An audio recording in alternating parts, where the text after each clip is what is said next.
Howdy folks, I'm the Roleplay Gamer and I like to party. Welcome to Skyrim. I'm just gonna quickly thank everyone who contributed to the, Skyrim, the future, blah blah blah, my Skyrim crisis, what am I gonna do, this sort of thing video. You know the one I mean. Thank you. It's like so much for contributing to that. I got a lot of positive comments and it really was quite heartwarming. It's great to see how passionate you are about Skyrim and that you're willing to support me through this difficult time. If we're going to be melodramatic, but seriously though, thank you.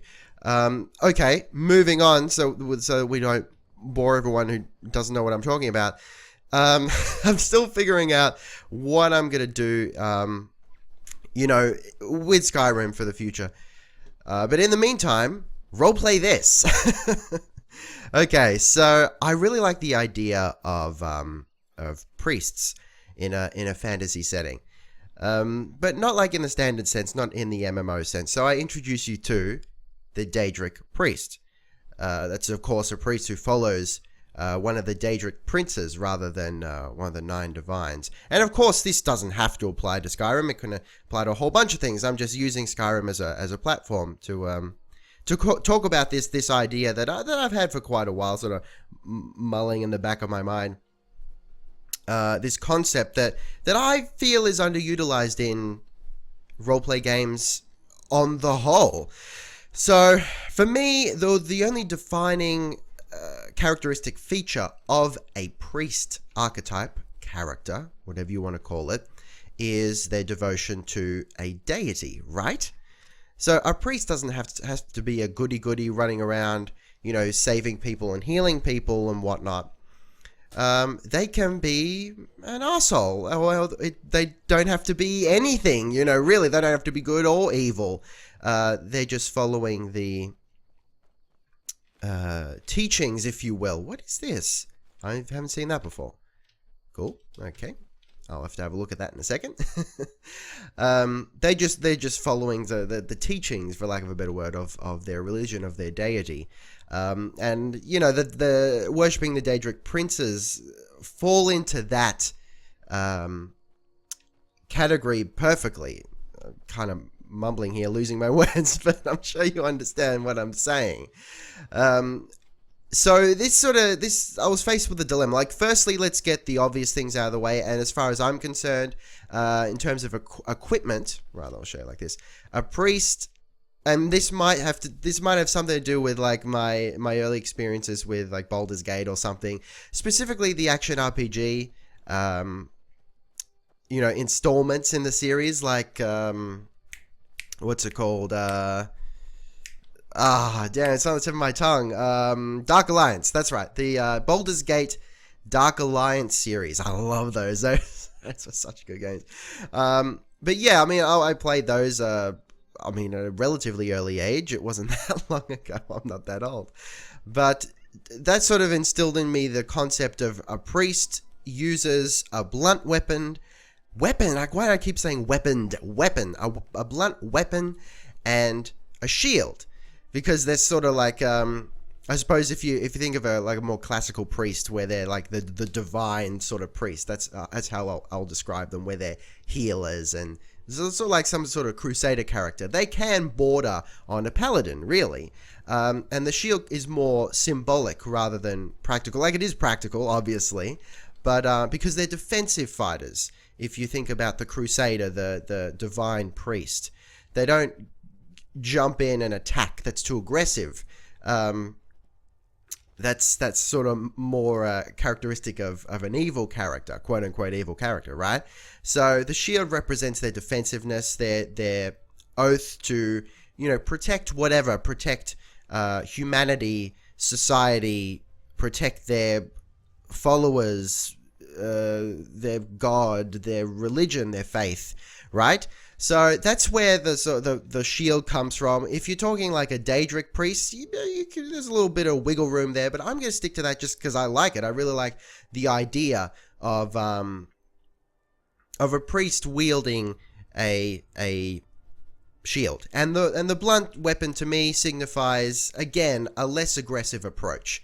A blunt weapon, it's heavier, so it's something that I feel is perhaps a more defensive item. You're not going to run in there like guns blazing, so to speak, swinging this thing around, because that's going to use up a lot of energy, like thinking practically. And how appropriate is this? We've come across the Vigilant of Stendar, who, I mean, I see as another type of priest. They are priests, aren't they? They're pretty much what I'm talking about, just the more divine type. But they kind of straddle the border, I find, because they are kind of aggressive. They do have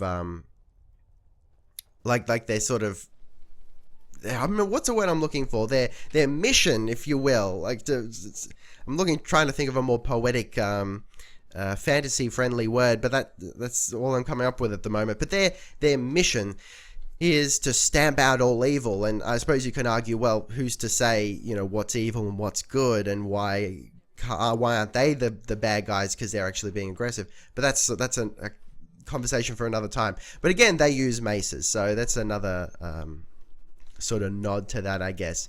All right, so we've got, wow, that was like an amethyst, was it? I don't know, wolf, maybe it swallowed it. Anyway, so now we've gotten that out of the way. We're talking light armor. We're talking a shield, probably a light shield, a light armor shield, and a mace is my preference. Of course, you can do whatever you want. That's just my reasoning for picking those items. Okay, now on to the trickier aspects of the build, and we're just going to follow the Vigilant of Stendar. Maybe we'll see some action along the way, who knows. Okay, so the trickier aspects is the first thing that comes to mind. I'm sure for most people, it certainly did for me, is a priest. Okay, so what skills are a priest going to use? Healing, right? And I thought, yes, like if we're talking about a divine priest or a crusader, a paladin type, yes, for sure. But then I thought, like, my first thought was, I like the concept of an evil priest, or perhaps to put it more accurately, a priest that is devoted to a chaotic god, or perhaps a more selfish god. Not the whole benevolent, all-loving, one true god type of concept. So I kind of felt like, yes, you can throw in healing, but it's a little bit ham-fisted. Like, why would a priest devoted to a Daedric Prince, like, automatically be a healer? Like, if you're thinking of a priest of Molech Baal, yeah, damn, they're definitely not going to want to heal things, right? That seems like completely counterintuitive to their whole purpose, their function. And was that lightning? Cool. I haven't played in so long, it's like I forget the little things that are in there. So then my second thought was on, practically, and this is specific to Skyrim, I was thinking, well, with healing, then you've got the issue of, like, the equipment situation here is a weapon and a shield, right? So you're going to have to put one of those away in order to use any spells at all. And that doesn't sit too well with me, because look, hang on, let's pull this up. Let's put healing in our quick slot thing, put it on 1. I go to apparel, the shield, yep, and put that on 2. Okay, so aside from the fact that, the animation is a little bit like, oh, okay, the shield just disappears when you pull the spell out. Aside from that, which kind of, it's a little bit awkward to me. I don't like that. It's like even if you're using your imagination, it's like, well, you got to put away your shield to cast a spell. That seems like in the middle of battle, you got to heal yourself and risk being hit. That just seems ridiculous to me. If we're talking about a defensive character, as we, with the whole justification for the shield in the first place, meaning that you are a defensive character, wouldn't you just like back up or run away and heal? So yeah, it didn't really work for me. So then I was like, well, hang on, no magic at all. Is that what we're looking at? Because initially I was thinking, like, if we go with a Molag priest, maybe illusion, because he's all about domination of other beings. So illusion, like fury and whatnot, would probably be pretty perfect, right? But then, you got that issue again of you got to put away your shield, which doesn't seem right. Doesn't seem like something the character would do. And then you got the issue of, well, hang on, are they a priest or are they a mage? And if we've got spells and weapons and armor, if we're not using robes, then are we a priest, a mage, or a battle mage, or a spell sword? It's just like it's all over the place, right? So I decided no spells, which could be controversial. I mean, not that controversial, but it's it could potentially be somewhat different, and I immediately liked that idea. So then I thought, well, hold on, what is there to differentiate a priest the way I'm talking about it, and just a straight up warrior, like a defensive warrior? Well, then I thought, hold on, what's the only other way we can get those same spell effects into our whole combat situation? Enchantment. I mean, you can use alchemy, but I don't like alchemy, and alchemy doesn't really fit, in my vision at least, of the chaotic priest that we're building here. So enchantment is, to me, the perfect solution, because enchantment requires preparation. It's going to tie into the motivation, which I'll talk about in a minute. Hang on, who is this now? What do we got? I'm on a pilgrimage to the shrine of Azura. Oh, okay. That's probably appropriate. We want that marked on our map. Okay. I'm just walking around here. I'm not like going anywhere in particular. Like I said, this is, or suggested rather, we're talking about the concept of a character here that can apply to a lot of games, I'm sure. Or if you want to D&D it, I don't know. We just happen to be using Skyrim as a template here. So where were we? Spell effects, enchantment. Right. It's a premeditated thing. It's a planned thing. It takes consideration, perhaps some meditation, right? It's kind of Witcher style, like when Geralt meditates and prepares his potions. The priest perhaps meditates and prepares his enchantments, or her enchantments, whatever you wish. So I thought that was a perfect solution to the no spell issue. And then we can have our perhaps some, oh yeah, there we go. Yeah, that's the one. Get some health regeneration. I believe that's a fairly rare enchantment, but it is in the game. I'm like 99.99% sure. And perhaps like Fury. Fury would be kind of interesting on the mace, or Fear. Oh, that could be fun. Yeah. Like everything you hit, more or less, is feared. That'd be pretty cool indeed. Or if you have, could you do like Fear and Fury? That, I think like one would cancel the other one out. But you can muck around with it and have fun. So yeah, then that ties into the motivation. I thought, okay, so what are you going to be doing as a priest? A divine crusader might be on a specific mission to like clear out the undead in some area, or I don't know, save someone, or just generally spread the faith. So what does a non-divine priest, occupy their time with? And I thought, I suppose it depends on the, who you're devoted to. Like, again, we use the Molag example, dominion of others. So maybe you just want to go around killing people. That could be a thing. I don't know.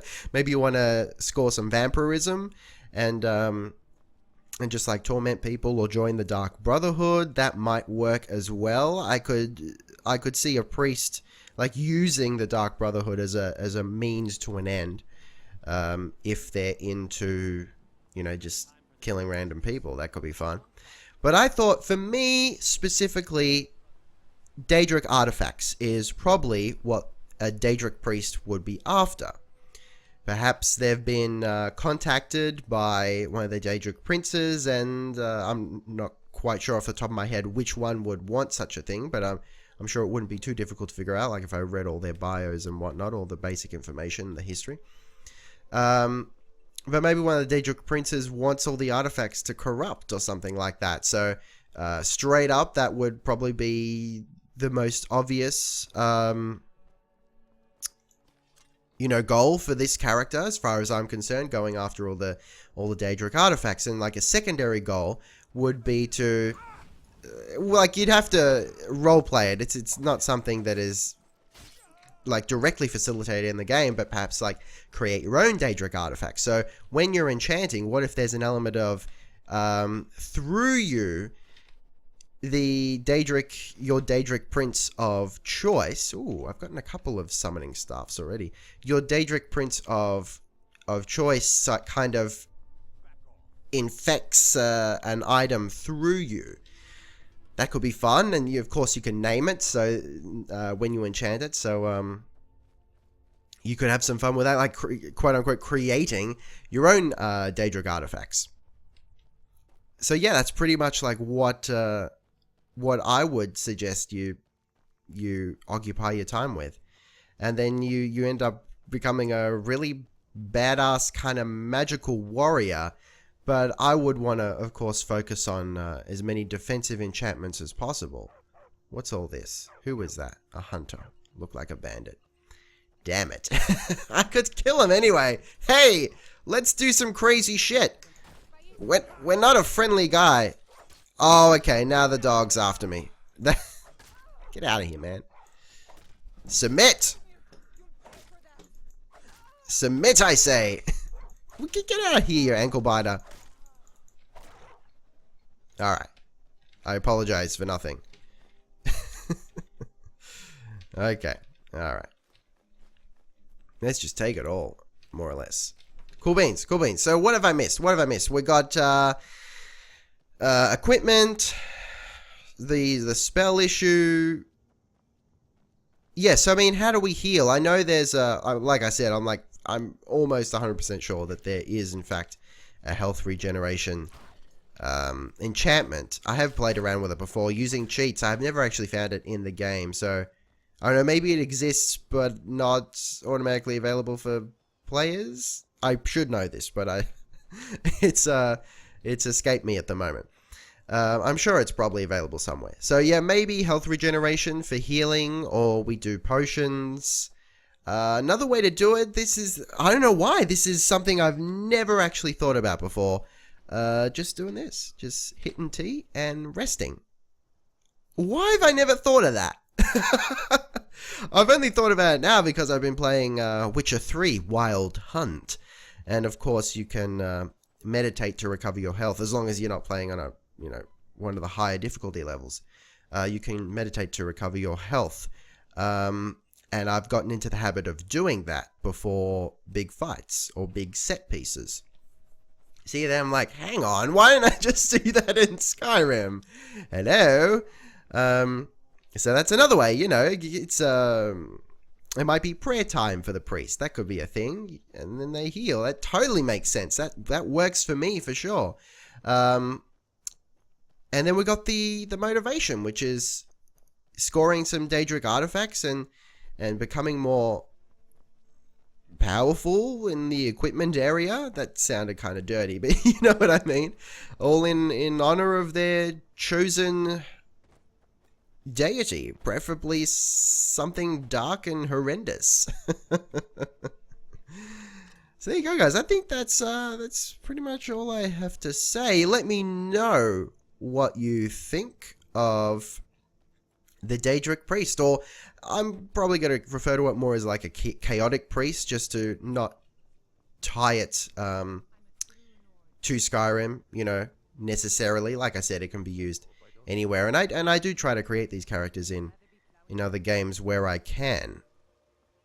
It's just interesting. It's a little more of a grey area. This sort of, like, if you're interested, I suppose, this idea kind of came from, if I remember correctly, like Age of Conan. There was a Tempest or something like that, who was a priest of Set. I think that's what they called him. Yeah, I think that's right. And I thought, yeah, well, that's kind of like he's not necessarily a benevolent priest. Is like he had a lot of nasty attacking spells as well as healing, and I thought that was pretty cool. And I ran around with a mace and a shield. And I thought, yeah, this can go somewhere. This is an interesting character. Far more interesting than the Boy Scout Divine Priests. So yeah, there you go, guys. So let me know what you think of the character. What would you change? How would you, adapt it to Skyrim? Oh, one last thing. I suppose skills. I mean, I'm not going to go through, like, specifics, like, of the actual individual nodes you should take, but I would say, enchanting, of course. Block, one-handed, light armor, and maybe, if you feel like it, into speech, because I can see how that might be relevant, being charismatic. A priest isn't by default a fighter. They can be, but that's like not their primary concern or occupation. I think speech is perhaps, like if we think of a more standard priest, like giving sermons or whatever you want to call it, I reckon that totally makes sense. I would be absolutely happy with that. So, yes. Let me know what you think. Give me your own ideas of what a chaotic priest or a Daedric priest is in your eyes. I would be interested to see that. And again, keep the suggestions going for more Skyrim videos. I get the sense that you want more roleplay ideas. So that's why I did this video. I totally agree. I think somewhere I got lost along the way. I'm like, yeah, roleplay, cool. And then I'm like, went somewhere else. I don't know. So this is cool. I really like, oh, shut up. I really like pontificating about this stuff and coming up with characters and situations and whatnot. Anyway, so that's, I'm going to stop rambling and let you guys go. Thank you very much for watching. Make sure you taste the game. Like, subscribe, and comment if you are so inclined to show your support, because it does actually help. And I'll see you next time. Roleplay Gamer out.